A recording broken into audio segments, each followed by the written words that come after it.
اهلا بكم مشاهدينا الكرام. اذا الشوط الاول ينتهي بتقدم المنتخب المغربي ب3 أهداف مقابل لا شيء. يا حسام الدين، يا حسام الدين، توقعنا 1-0 لجزر القمر فلقينا 3 أهداف في مرمانا. ماذا حدث؟ ما هذا؟ هذا قوي جدا.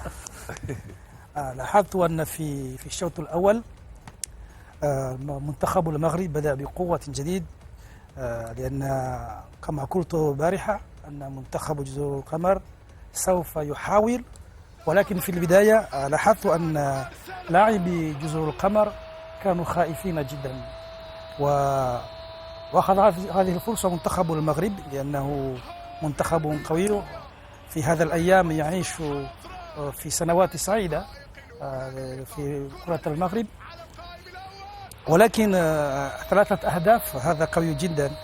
وحاول منتخب جزر القمر أن يعود في المباراة بعد هدفين، ولكن لا يكفي لأن منتخب المغرب لاحظ في المباراة الماضية بين منتخب فلسطين ومنتخب قطر، ولاحظ أن منتخب فلسطين قد فاز أمام منتخب قطر، فمنتخب المغرب يريد أن يفوز في هذه المباراة لكي يبدو أنه يبقى قوي جدا، وفاز في الشوط الأول. يريد أن يستفرد بعضلاته أمامكم.